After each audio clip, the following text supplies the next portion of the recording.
Eventually, I ended up with one small paper sensor.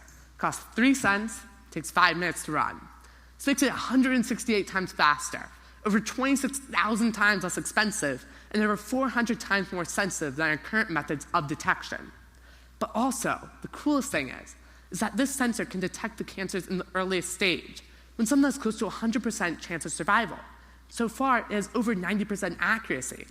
So in the next 2 to 5 years, this patent-pending sensor could potentially lift the once dismal pancreatic cancer survival rates from 5.5% close to 100%.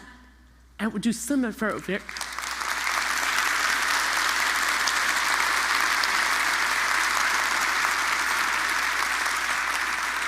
And it would do similar for ovarian and lung cancer.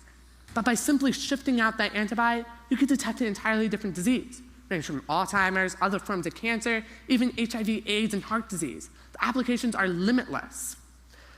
Now, throughout this journey, I faced a lot of adversity, right? I mean, told by 199 professors, they told me no.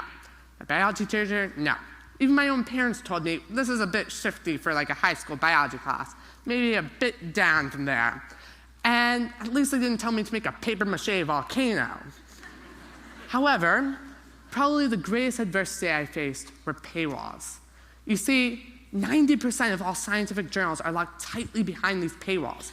That means when you want to read it, you have to cough up $35. I mean, I was in Ukraine recently, and they said, we just can't afford these articles. They're too expensive.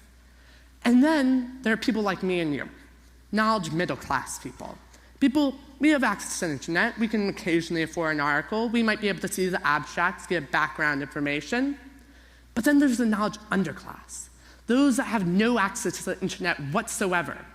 And that's 5 billion people, 80% of our population. So essentially, we're living in a knowledge aristocracy. We're 0.008% of the world. Those are the only people who can access these articles. That's like taking New York City, take 80 people off the street, those are the only people that can read these scientific articles, while we let the other 80% live in knowledge poverty.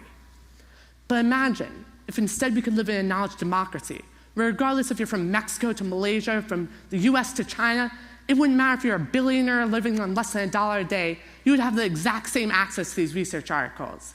And I believe that we can do this, because by educating the world's population, breaking down these paywalls, and letting everyone have access to the internet, we'll see the emergence of the society where everyone's equal. And we can do this because if a 15-year-old who didn't know what a pancreas was could find a new way to detect pancreatic cancer, just imagine what we could all do together.